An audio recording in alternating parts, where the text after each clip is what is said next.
Bonjour tout le monde, j'espère que ça va aujourd'hui. On est ici pour parler de la critique de la saison 6 de Peaky Blinders. Vidéo un peu spéciale aujourd'hui car je suis avec mon frère pour parler de la saison 6 de Peaky Blinders.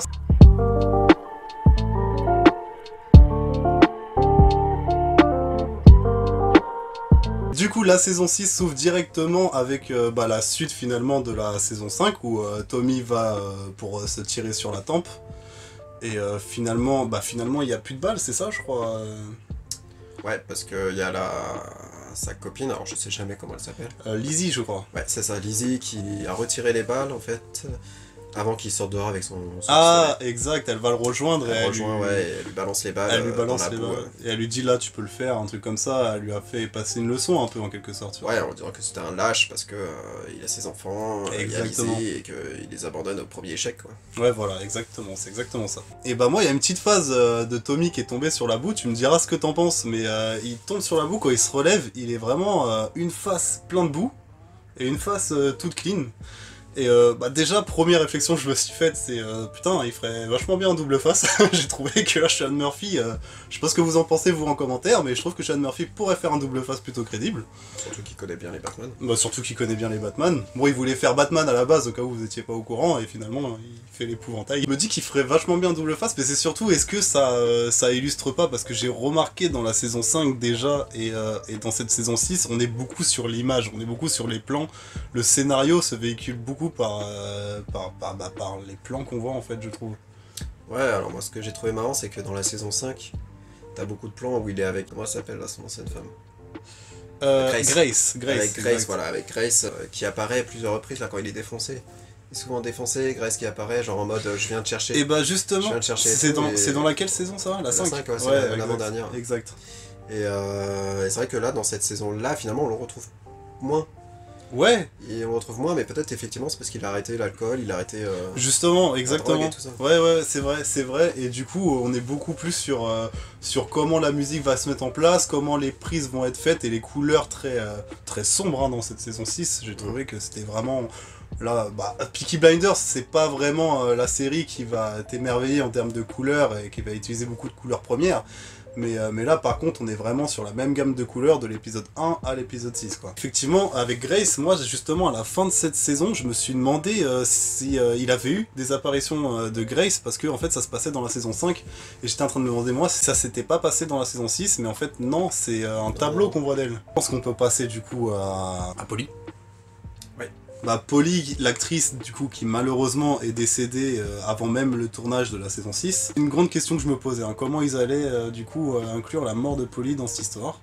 Et j'ai trouvé ça personnellement très bien amené, très bien fait. Ouais, c'est vrai que c'était une question qu'on pouvait se poser, et au final, suite à l'échec qu'ils ont eu dans la saison 5, où donc il y avait le mec de Polly aussi, là, celui qui joue dans Game of Thrones. Exactement, Littlefinger. Littlefinger. Je l'appelle que Littlefinger, moi, ce mec. Qui meurt, on voit aussi Arthur qui a failli mourir mais qui a défoncé le mec. Exact, très peur pour Arthur. Le tireur d'élite qui se fait tuer et tout, et donc ils ont amené la mort, parce que c'est vrai que finalement on voit pas Polly après. Et donc du coup ils ont amené la mort de Polly là-dedans, et je trouvais que c'était vachement bien fait, là où on voit Michael du coup qui est devant la caravane entre Polly et qui annonce la guerre du coup entre lui et... Entre le clan Shelby, quoi. Et Thomas Shelby, et puis... Et d'ailleurs, il se c'est retourne. la prédiction que Polly avait faite dans la saison d'avant, donc finalement ils ont bien amené sa mort. Exactement, c'est la continuité presque logique de l'histoire finalement. Ouais, il fallait malheureusement qu'elle parte. Donc je pense que c'est limite, même si l'actrice serait restée parmi nous, je pense que ça se trouve ils auraient quand même fait mourir le personnage de Polly. C'est fort probable en tout cas. Quand tu vois à la fin de la saison, c'est pas plus mal. C'est pas plus morte. C'est pas plus mal qu'elle soit pas là, ça c'est sûr. Moi, la nana que Tommy, alors peut-être qu'il faudrait carrément que je me refasse la saison 5, mais je me souviens plus du tout de qui est cette personne qui appelle Tommy justement pour lui annoncer que Polly est morte. Et qui va se retrouver dans les affaires avec Tommy, parce que Tommy va retourner la voir pour essayer de la convaincre. Irlandaise. C'est une Irlandaise, ah oui, l'Irlandaise, exactement. Ouais, si, on la voit dans la saison 5. Mais c'est elle qui tue Polly en quelque sorte, non? Alors c'est pas elle-même qui tue Polly, c'est ses hommes à elle. En fait, ils font partie de l'IRA. Enfin, l'IRA, peut-être le futur IRA. Et c'est elle en fait qui organise, je sais pas si tu te rappelles, dans la saison 5, Michael qui revient des États-Unis se fait choper dans son voyage. Il se fait choper par un groupe d'Irlandais. Et en fait, c'est elle qui a la main dessus. Et, ok, d'accord. En fait, t'apprends que c'est des gros fachos et qui font partie aussi. Enfin, qui s'allient avec. Avec Mosley. Mosley. Ouais, exact. Donc moi j'avais un petit creux là-dessus, je me souvenais plus trop qui était cette personne, parce que justement pour moi ça se finissait avec la scène de Mosley, donc du coup ce seraient les Irlandais qui ont empêché les Peaky Blinders d'atteindre Mosley finalement. Ouais c'est ça en fait, il y a eu une balance dans l'eau, et la balance en fait c'est pas une balance de Mosley comme on aurait pu le croire, c'était la balance des Irlandais. Voilà, exactement. Et puis d'ailleurs la balance, je le savais déjà que c'était elle, moi à la fin de la saison 5. Tommy qui arrive à Saint-Pierre et Miquelon. Un territoire français du coup, enfin, donc le Canada, futur territoire français. Et alors, moi je l'ai regardé en version française. Ah. Mais si on l'aurait vu en version originale, de ce que j'ai pu voir, il parle en français. Cillian Murphy du coup parlait en français. Il parle en français. Je l'ai en français d'ailleurs. Et alors il a quand même un gros accent. Ouais, bah oui, bah, c'est normal. Un gros accent Peaky Blinders. Et on se rend compte que les acteurs autour sont des acteurs français au final. Exactement. Et d'ailleurs, il y a un acteur que j'ai reconnu, moi, au bar dans lequel Thomas va, l'acteur qui joue dans 10%, qui rachète la boîte de 10%, un jeune brun qui joue aussi dans la série Messia, qui est sur Netflix, que je vous recommande d'ailleurs, qui est très sympa, mais qui a jamais eu de saison 2, je sais pas pourquoi. Cet acteur, du coup, je l'aime beaucoup, donc de l'avoir vu dans Peaky Blinders, bon, bah, ça m'a fait sourire. Après, il sert un peu à rien non plus dans le rôle, à part tenir son bar, il fait rien, quoi, dans la série. Mais voilà, ça m'a fait plaisir, petit clin d'œil à un petit acteur français. Du coup, à ce moment-là, il tombe sur 2-3 ouvriers français qui importent quoi déjà? Du rhum ou une connerie comme ça, non? Du whisky. Du whisky, voilà, et qui pensent qu'en fait Tommy est là pour les affaires, pour racheter les compagnies de whisky, en gros pour arrêter, pour les mettre au chômage, quoi. Et du coup s'ensuit une discussion où le mec essaye de provoquer Tommy essaye de le mettre en garde plusieurs fois, parce qu'en plus il boit de l'eau, le mec essaye de lui servir du whisky en le forçant à boire. Et puis là, par 2-3 pirouettes de Tommy Shelby avec son gun très très bien placé, et une colombe qui passait là par hasard. Ouais, c'est là que tu vois qu'effectivement il a arrêté de le boire, de tout ça, parce que dans la saison 5, il n'était plus aussi, fluide, aussi vif. Exactement, que les autres saisons. Il était pas, c'était plus le même Thomas Shelby. Ouais, non. Alors là, c'est vrai que c'est un peu contradictoire, parce que dans toute la saison, tout le monde lui reproche de ne plus être Thomas Shelby parce qu'il boit plus, parce qu'il truc. Alors que nous, on trouve que justement, il revient, a récupéré sa vivacité. Enfin, là, il a repris du poil de la bête. Quand tu les vois, il les défonce quoi dans le bar. Il les défonce, il tire juste là où il souhaite tirer. Ouais, carrément. Donc ouais, moi j'ai vraiment apprécié cette scène-là. D'ailleurs, ça m'énervait à chaque fois que tout le monde voulait le faire boire et que lui... Grave, tu sais, qu'il résiste. Et puis juste après, on est sur un bateau et il y a un homme qui annonce qu'ils arrivent bien, du coup, à Saint-Pierre et Miquelon. On voit les Américains, chapeau baissé, qui commencent à lever la tête. Ils sont peut-être 6 ou 7 dans le bateau. Et du coup, en premier plan, évidemment, Michael, que j'ai trouvé à une arrivée plutôt stylée dans la série, là, pour le coup. Là, s'ensuit une petite négociation. Négociation où c'est un peu Tommy Shelby qui mène un peu la danse au départ. Et il se lève pour dire bon bah c'est bon, je me casse.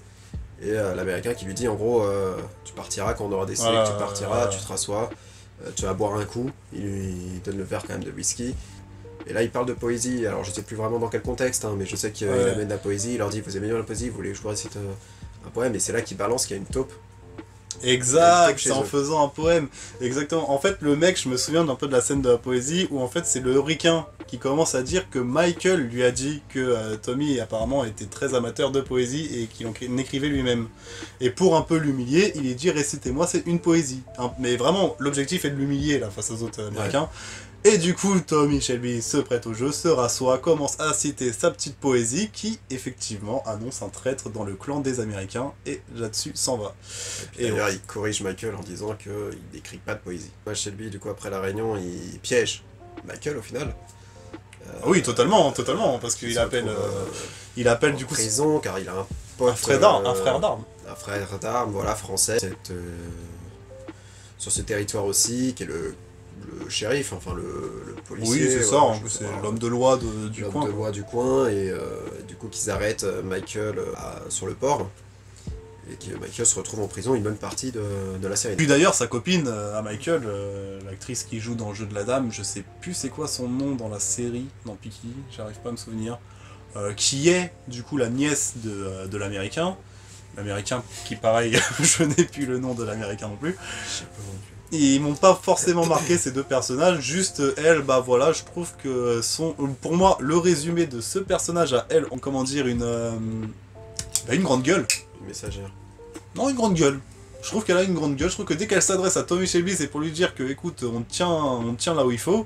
Non, mais en plus de ça, elle fait la grande gueule effectivement derrière les gens. Mais en face, elle la ferme plutôt. Hein. Ah bah, elle porte rien du tout. Quand t'as Thomas Shelby qui lui rend visite avant de repartir... Bah, il la recadre, hein. Repartir à Birmingham, elle était pas sereine quand même, la nana. Hein. Ah non, c'est sûr, il la recadre. Elle était pas sereine et puis voilà, bon, elle l'appelle le diable, je crois, avec Michael. Du coup, on a une image d'Arthur un peu triste. Hein. Arthur est complètement sombré dans l'opium finalement. J'étais très déçu moi d'Arthur dans cette saison-là. Dans le long de la saison ou juste au début? Non, tout le long. Tout le long, ok. Tout le long parce que ça fait plusieurs saisons où il est décadent. Où Arthur il est comme ça. Et tu t'attends à chaque fois à ce qu'il revienne bien, au final tu te rends compte qu'il reviendra jamais bien. Et il sert plus à grand chose en soi dans le... Ah bah non, c'est même un poids lourd. Hein. C'est un poids lourd, hein. C'est un poids lourd. C'est un poids pour l'entreprise Shelby. Ouais, un peu déçu. Alors après, il y a toujours le Arthur Shelby, tu vois, quand on voit quand ils sont invités chez la cérémonie de Mosley, où il arrive en retard, tout défoncé, mais ils arrivent quand même à défoncer des mecs, des flics et tout, donc tu vois qu'il est toujours là. Mais ouais, c'est plus le Arthur hargneux qu'on avait avant, et il est... Bah, tu vois, à un moment, du coup, dans la saison 6, Thomas Shelby va l'envoyer pour qu'il règle des comptes avec un mec parce qu'il a fait en sorte qu'il soit le mec de un peu plus New York. Exactement, le mec de Gang of New York et de Pirates des Caraïbes, Fontaine de Jouvence. Et enfin bref, ce mec-là, en gros, il envoie Arthur parce que ce mec-là vend de l'opium dans le dos de Tommy. Et du coup, il envoie Arthur pour lui régler son compte, en gros, et avec 2-3 hommes de main. Sauf que l'homme en question commence à avoir un petit discours avec Arthur où il essaye de le mettre un peu dans le droit chemin en disant qu'il comprend ce qu'il traverse, comment essayer de s'en sortir, etc. Un discours très touchant, pour le coup. J'ai trouvé que la scène était bien réalisée, le mec joue plutôt bien, donc franchement, on est très touché par ce discours. On se met un peu à la place d'Arthur, en fait, à ce moment-là. Et du coup Arthur décide de ne pas lui casser la gueule et comment dire, tu vois que c'est un réel impact. Et d'ailleurs je crois, il me semble que depuis ce discours là avec cet homme là, il ne prend plus d'opium tout le long de la saison. Il me semble ensuite que Arthur quand même reprend un peu du poids de la bête, il se voit même à diriger 2-3 maisons, même à reprendre la maison quand Tommy il est pas là. Et bon, effectivement, il a peut-être... finalement, je pensais qu'il avait un peu craqué avec Billy quand il lui fait tuer l'arbitre, mais en même temps, c'est des Peaky Blinders. L'épisode 3 est un épisode qui se centre uniquement sur Tommy, sur Lizzie, et du coup sur Ruby, la fille de Tommy et Lizzie, qui chope la tuberculose. Et voilà, elle est hospitalisée, malheureusement ça va pas du tout, donc Tommy n'est pas là à ce moment-là. Elle va à l'hôpital. Ouais, elle est à l'hôpital. Thomas Shelby est parti dans voir les les montagnes. Romano. D'ailleurs, son ex-belle-sœur. Ouais, l'ex de John. Thomas Shelby arrête pas de dire j'entends des voix, j'entends Polly qui me parle, qui me dit d'aller te voir, de trouver une solution. Donc il essaie de trouver une solution, comment on pourrait dire, parce que c'est pas vraiment un miracle, pas vraiment solution romano, enfin de spirituelle. Ouais, c'est ça, en gros c'est leur... truc spirituel, quoi. C'est ça, c'est leur légende, leur tradition. Spirituelle, bon au final qui... Un peu comme dans Viking, avec leur tradition. Voilà, il arrive au cimetière, donc apparemment c'est une nana qui a jeté un sort. Alors ça, j'ai trouvé ça un peu... Parce que lui avait... Tu vois, genre, il aurait offert un jouet à quelqu'un qu'il aurait ramené à sa sœur, et sa sœur aurait... C'est pas un jouet, c'est un diamant, c'est le diamant que d'ailleurs avait Grace. Ouais.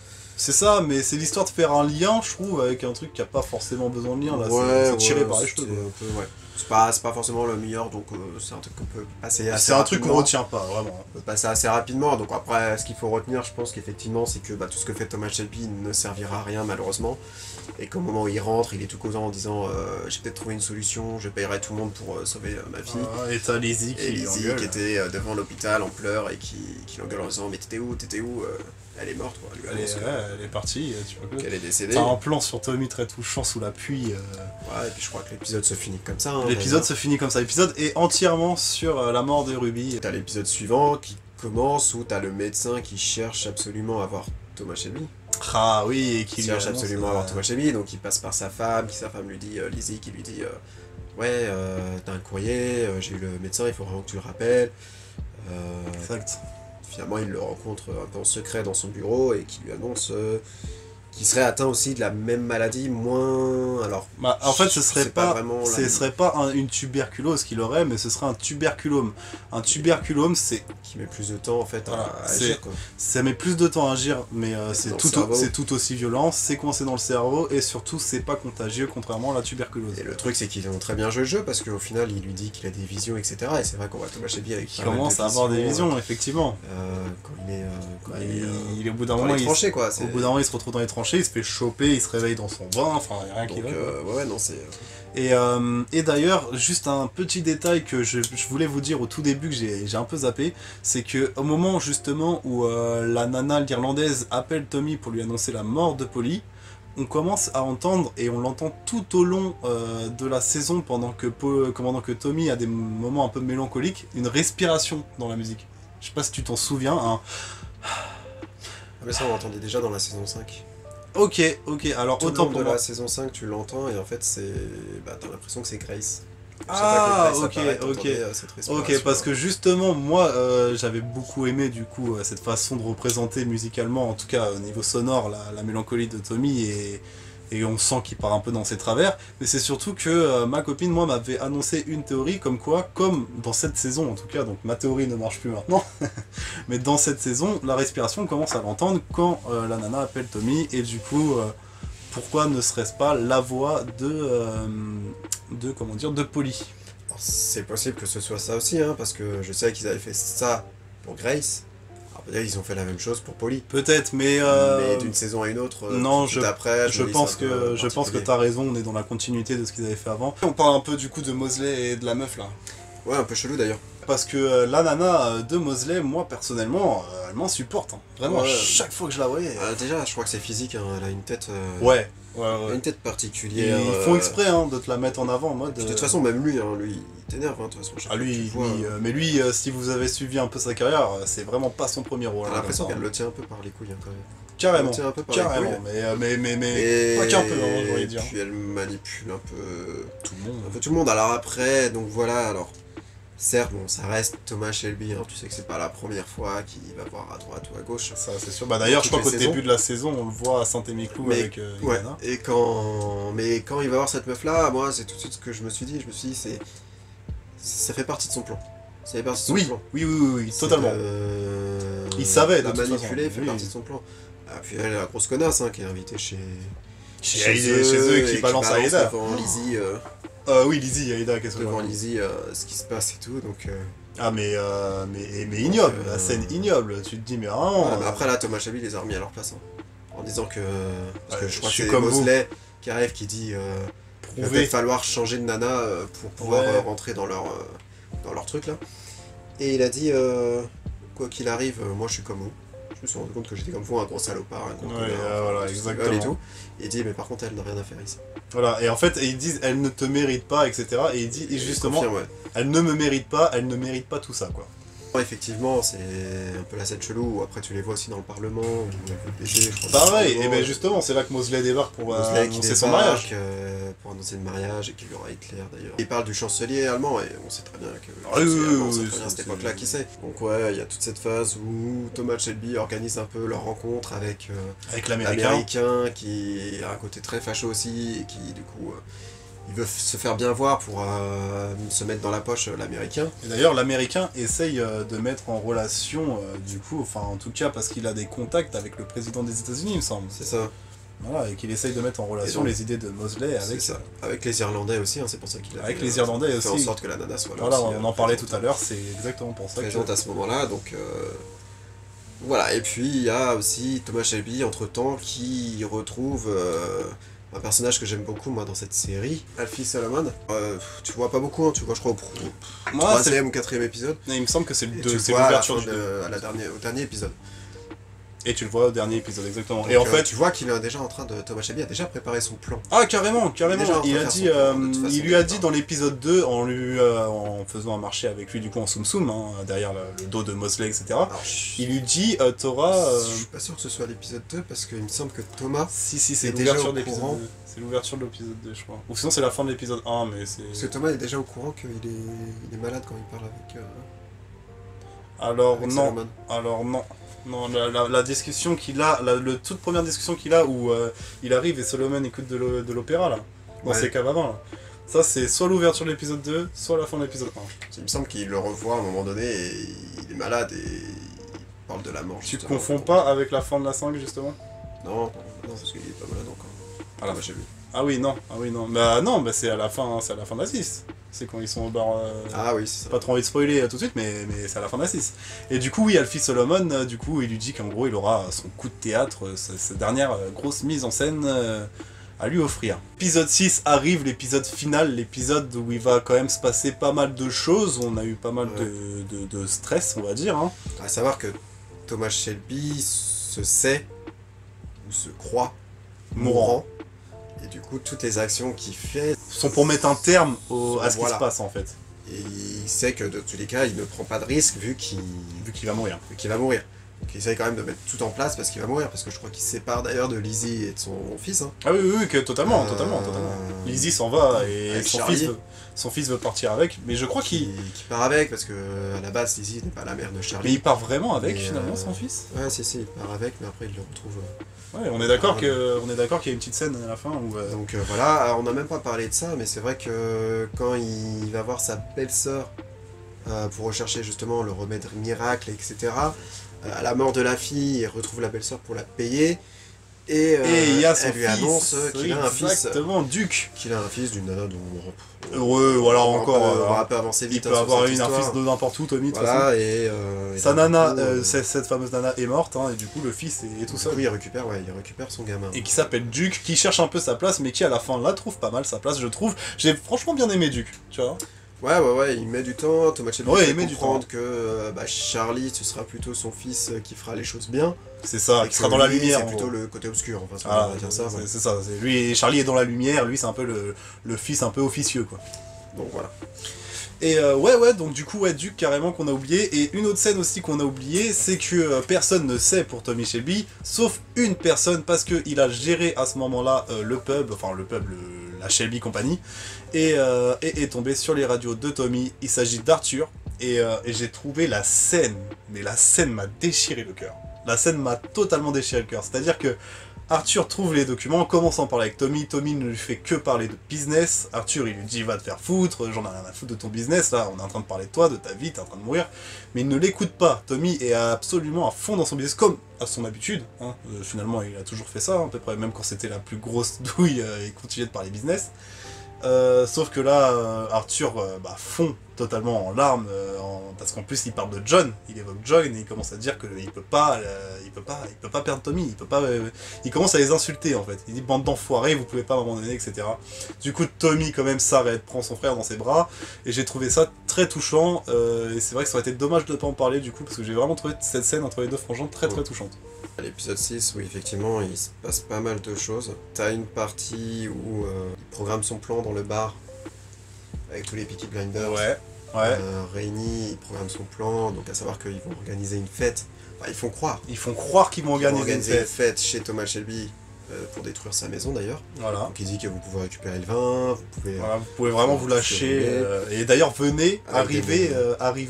Voilà, et puis ils disent il y aura des femmes, il y aura des trucs comme ça et tout, mais pour finalement attirer le fameux traître, Billy, ainsi que le petit frère de la fraternité. Billy, qui d'ailleurs on n'en a pas parlé, mais pourquoi Billy est d'un traître? Parce que Billy s'est fait choper dans les douches par l'américain qui lui a menacé de lui couper ses parties intimes en échange de trahir et de tuer Arthur Shelby.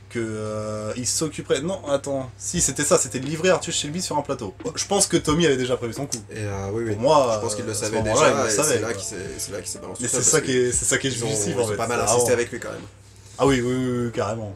Donc du coup il y a ça, il y a Thomas Shelby qui retourne du coup aux États-Unis, donc on a dit Lizzie et Charlie qui s'en vont tous les deux. Oui. Donc, Thomas Shelby qui retourne aux États-Unis. T'as 3 scènes finalement. T'as la scène Oui. chez Thomas Shelby, donc avec son fils, son nouveau fils, Duke, ouais. frère ou ses cousins, là, je sais plus quoi. Ouais, avec les autres Peaky, quoi. Voilà, avec les autres Peaky qui vont chez lui, du coup, pour détruire la maison, mais détruire surtout la maison et donc coincer Billy. quoi, c'est Billy et le petit frère, du coup. Et le petit frère de Tommy. T'as la scène donc où Arthur est dans le bar. Dans le bar des Shelby, lui. Shelby, où t'as donc 4 Irlandais. Dont la meuf, nana irlandaise qui vient du coup pour tuer Arthur. Et t'as Thomas Shelby, enfin du coup, Mickey qui a été libéré du coup en prison, mais c'est pas très intéressant, il se passe pas grand chose. Ouais. Mais Mickey en fait qui a été délivré de prison et ou un mec de l'américain qui vient le voir en lui disant tu sais c'est quoi ta principale mission, donc tuer l'épisode commence comme ça d'ailleurs. Thomas Shelby, qui l'attend du coup dans le premier bar de l'épisode 1. Où ils ont eu leur première réunion. D'ailleurs, le plan de Michael en soi, comme Polly lui avait dit que Thomas Shelby ne mourrait jamais d'une balle, le plan de Michael était en fait de faire attendre Tommy dans une voiture avec une bombe installée dedans. Voilà. Bombe installée dedans. Donc du coup, on va peut-être faire étape par étape, on va commencer par la maison des Shelby. On va commencer par la maison des Shelby, ouais. Donc la maison des Shelby, donc on voit que les Peaky Blinders sont déjà arrivés en train de foutre le zouk et tout.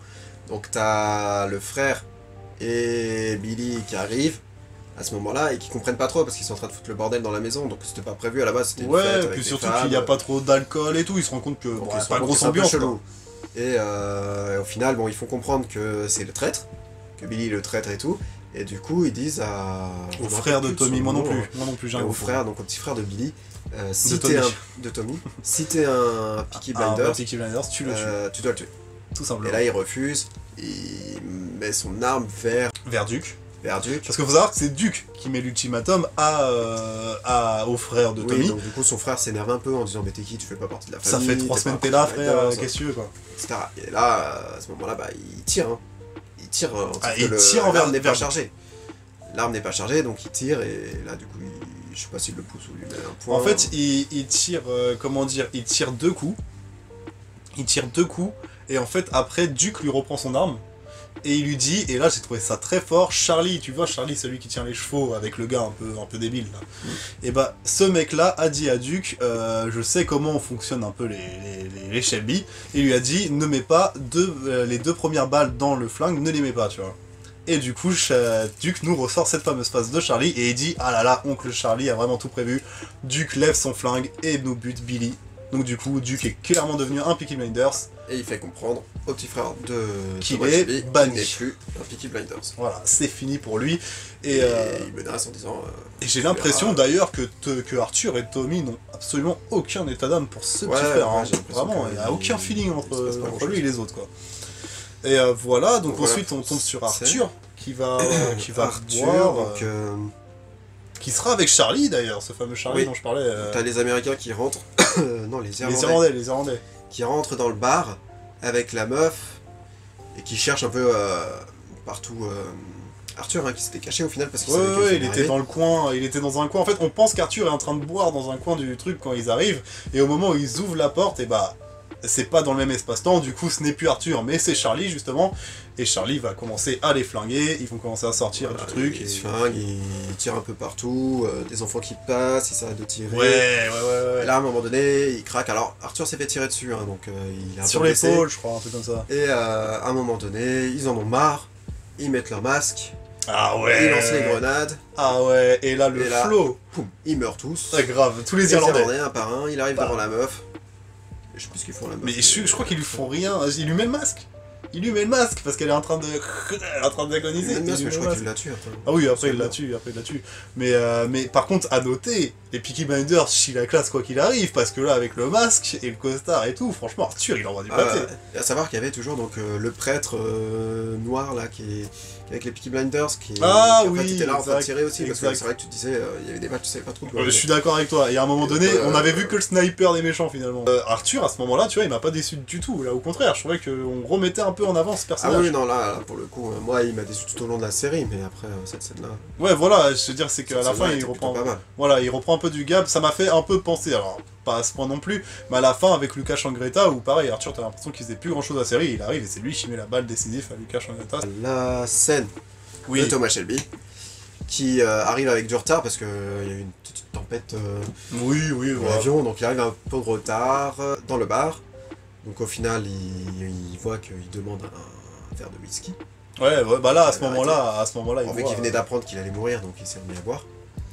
C'est ça. Tu vois les Américains quand même arriver avant eux et prévoir. Oui, voilà, qui prévoient, qui avait mis la bombe dans la voiture. Et ils préviennent même le barman. Je sais qu'ils préviennent même le barman que ça va exploser. Et donc, à ce moment-là, ils doivent aller en voiture, je sais plus pourquoi, peut-être aller chercher la marchandise ou un truc comme ça. Je crois que c'est ça.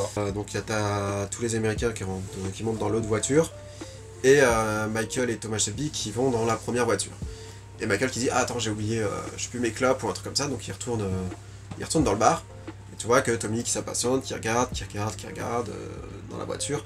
Et donc là, franchement, t'as un petit doute. Ouais, t'as un petit doute. Moi, j'avoue, je me suis dit, putain, mais c'est pas possible quand même. Oui, et carrément, après, tu sais ce moi, que j'ai même eu un doute où je me suis dit, Michael a piégé. Ah, on est d'accord, j'ai eu le même doute. Je me suis dit, Michael, il est avec Tommy. Je me suis dit, Michael, il est avec Tommy à ce moment-là. Et ouais, bon, finalement, bah, finalement, non, pas du tout. Donc en fait. Je crois que c'est encore Charlie. Ça explose. Non, c'est pas Charlie, c'est l'autre. Ah oui, c'est ça l'autre, explose. Exact. Ça explose et en fait c'est l'autre voiture qui a explosé, donc avec tous les Américains dedans. Et en fait c'est, alors je sais plus comment il s'appelle. Je sais plus non Romano qui est tout le temps avec. Celui qui est tout le temps avec. Celui qui est un Peaky Blinders pour le coup, un vrai qui va sur le terrain de temps en temps avec Arthur, etc. mais qui est là depuis la saison 1. Ouais, qui est souvent avec Thomas un petit brin, tout le temps là avec un petit brin, ouais. Et en gros, il a déplacé les voitures quoi. Non, il a déplacé la bombe. Ok, ouais. Il a récupéré la bombe, il l'a changé de coffre. Voilà, il a changé de coffre et du coup c'est les ricains qui attendaient l'explosion de devant, qui ont explosé derrière. Michael, du coup, au début pense avoir triomphé sur le bar. Quand même, avant de sortir du bar, il commence à se rendre compte que la fumée, elle va un peu plus à droite que prévu. Et au moment d'ouvrir le bar, évidemment, il voit le démon Thomas Shelby, qui est increvable. Et qui va régler ça assez rapidement. Hein. Ouais, qui parle, et après il dit, je sais plus s'il dit tu m'as déçu Michael ou je suis désolé Michael. Je crois pas. Hein. Je crois qu'il a dit tu m'as déçu. Je crois que Michael non seulement reste bien sur ses positions, a un discours très ferme alors qu'il est quand même face à la mort. Et tu sens qu'il y a même pas de. Il y a pas d'hésitation, mais. Il n'y a pas de déception non plus. J'ai pas eu l'impression qu'il y avait une déception de la part de Tommy. Je sais plus. En tout cas, il hésite pas. En tout cas, il hésite pas. Il lui met une basse en pleine tête. Ouais, là, juste. D'ailleurs, je me suis dit un peu plus à droite et il nous faisait une Tom Hardy. Hein. Ouais. et non, par contre, après, t'as un plan sur Michael, tu vois bien la balle qui est bien rentrée dans l'œil, il n'y a aucun moyen qu'il soit vivant. Et là, Tommy dit une fameuse phrase que j'ai beaucoup aimée moi, c'est je n'ai aucune limite. Donc voilà, il y a ce truc-là, et donc du coup, il retourne dans le bar, et là, t'as Solomon. Solomon qui est aussi là, dans le bar, et c'est là où il fait son deal, en gros. Qu'il devait faire avec les Américains, mais qu'il va faire avec les Juifs aux États-Unis. Voilà, tout simplement. Donc là, ils ont un discours, mais un discours qu'on a l'habitude entre Solomon et Thomas Shelby, qui dure un peu longtemps, et très philosophe. Hein. Très philosophe et très amical à chaque fois. Très amical. Thomas Shelby fait un peu comprendre qu'il va mourir. Et ensuite, on retourne à Birmingham, où ils sont dans un camp de Romano un peu. Ils évoquent un peu le passé aussi avec Tom Hardy. Je crois qu'il lui rappelle quand il avait dépassé la limite avec son fils, quand il lui avait enlevé son fils, et qu'il lui fait comprendre qu'aujourd'hui c'est lui qui a dépassé la limite, il a crossed the line. Ouais, non, mais c'est ça, ils ont vraiment un bon échange comme d'habitude. Ouais, voilà. Ils reparlent du passé, ils reparlent du présent, ils reparlent du futur. Voilà, tu sens que c'est peut-être la dernière conversation qu'il aura avec Thomas Shelby, parce que je pense que Solomon on le verra pas dans le film. Je pense sincèrement qu'on le verra pas dans le film. Et du coup, après il retourne à Birmingham, je crois. À Birmingham où il fait ses adieux. Son camp, là, il fait ses adieux à. Alors il fait d'abord sauter sa maison. Ouais. Et j'ai trouvé aussi, alors j'ai pas fait attention, c'est surtout je m'en souviens plus, mais dans cette saison j'ai remarqué direct que quoi qu'il arrive, vraiment quoi qu'il se passe dans le dos de Thomas Shelby, il marche sans jamais se retourner, même quand sa fille brûle et quand sa maison explose. Et j'ai trouvé ça d'une puissance. Je crois qu'il se retourne jamais. Il se retourne jamais, vraiment. Et je pense que c'est vraiment. Ouais, je pense que c'est sûrement. C'est une marque de Thomas Shelby. Ouais, il y a fortement moyen que ça soit une marque de Thomas Shelby. Mais là, j'ai trouvé ça vraiment. Quand tu vois le caravane de sa fille brûlée derrière lui, Lizzie qui crie à mort, et le mec marche sans se retourner, quoi. C'est vraiment. C'est fort, j'ai trouvé ça fort. Donc il explose sa maison, et puis après ils se retrouvent un peu tous en famille, donc je crois qu'il y a juste Lizzie qui est pas là. Mais oui, c'est Aida, la sœur. Mais il y a son fils. Arthur n'est pas là non plus. Mais Arthur était déjà au courant. Oui, Arthur est parti pêcher parce que justement il sait pourquoi. Voilà, donc il y a ses deux fils. Il y a Charlie, il y a Duke, du coup. Il y a Duke, bon, il n'y a pas son petit frère, du coup. Non, du coup, il m'a dit. Et donc voilà, il leur dit au revoir. Aida ne comprend pas, alors tous les autres ont l'air de bien comprendre. Et Aida ne comprend pas, elle le poursuit en disant mais qu'est-ce qui se passe? Tu vas où? Pourquoi tu... En fait les autres on a l'impression qu'ils se posent pas plus de questions que ça. Qu'ils le savent en fait, t'as l'impression qu'ils savent un peu le fait qu'ils se posent pas de questions. Alors que Aida essaye vraiment de comprendre parce que... Ouais, Aida elle capte... C'est elle un peu qui va récupérer en plus ouais, carrément, c'est le bébé hein.